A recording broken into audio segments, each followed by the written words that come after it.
नमस्कार, मी पंजाब डक. महाराष्ट्रातल्या सर्व शेतकऱ्यांसाठी सर्वप्रथम आनंदाची बातमी की मान्सून मध्ये 17 मेला अंदमान बेटावर दस्तक देणार आहे. म्हणून ही सर्वप्रथम महाराष्ट्रातल्या शेतकऱ्यासाठी आनंदाची बातमी. 17 मेला जर मान्सून अंदमान दस्तक दिल्याच्या नंतर ते काय होणार आहे, 26, 25, 26, 27च्या दरम्यान 27, 28च्या दरम्यान तो केरळ दाखल होईल आणि तिथून पुढचा प्रवास होईल. म्हणजे असं करत करत जूनच्या पहिल्या आठवड्यात म्हणजे महाराष्ट्रामध्ये आपल्या मान्सून येण्याची शक्यता आहे. म्हणून हा अंदाज सर्व शेतकऱ्यांना लक्षात. म्हणजे सांगायचं झालं तर 17 जूनला मात्र अंदमान बेटावर मान्सून दस्तक देणार आहे. म्हणून हा अंदाज सर्व शेतकऱ्यांनी लक्षात. शेतकऱ्याला सांगू इच्छितो की आजच्यानं कंप्लीट 22 दिवस पाऊस राहिला आहे. तुम्ही शेतीचे कामं करून घ्या, कारण की मान्सून आणखीन 2 दिवसानं 17 मेला मात्र अंदमान बेटावर मान्सून दस्तक देणार आहे. म्हणून हा अंदाज सर्व शेतकऱ्यांना लक्षात यायचा.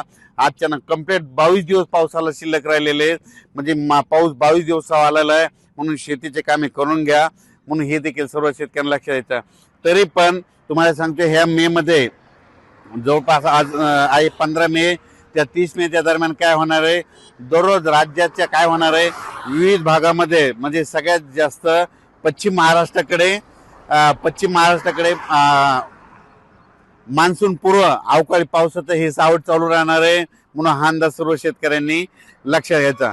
म्हणजे सांगायचं झालं तर म्हणजे हे पश्चिम महाराष्ट्राकडे म्हणजे सातारा जिल्हा, सांगली जिल्हा, सोलापूर जिल्हा, कोल्हापूर जिल्हा, पुणे जिल्हा आणि घाटमाता ह्या परिसरामध्ये चांगलं म्हणजे आज 20 मेच्या नंतर दररोज पावसाला म्हणजे मान्सून पूर्व पावसाला सुरुवात होणार आहे, अवकाळी पावसाला सुरुवात होणार आहे. म्हणून हा अंदाज लक्षात.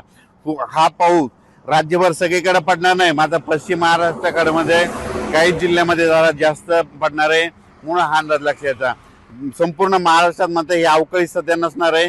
फक्त 21 पासून काय होणार आहे, त्या पावसामध्ये थोडी वाढ होत जाणार आहे. आणि ते जास्त पाऊस फक्त सातारा, सांगली, सोलापूर, कोल्हापूर, पुणे, घाटमाता परिसरानं, मुंबई, ह्या कोकणपट्टी, घाटमाता ह्या परिसरात मान्सून पूर्व अवकाळी पाऊस बरसणार आहे. म्हणून हा अंदाज सर्व शेतकऱ्यांना लक्षात घ्यायचा. पण राज्यात मात्र 17 मेला मान्सून अंदमान बेटावर दस्तक देणार आहे. म्हणून हा अंदाज लक्षात घ्यायचा. 20 मेच्या नंतर ते 30 मेच्या दरम्यान राज्यामध्ये काय होईल, काही भागामध्ये मान्सून पूर्व पाऊस सुरू होईल. हे पाऊस सर्वदूर पडणार नाही, पण त्याच्यामध्ये विजेचं प्रमाण जास्त असल्यामुळं, वाऱ्याचं प्रमाण जास्त असल्यामुळं शेतकऱ्यांनी स्वतःची काळजी घ्या, आपल्या पाळीव प्राण्याची घ्या. कारण की 20 मेच्या नंतर बऱ्याच ठिकाणी अवकाळी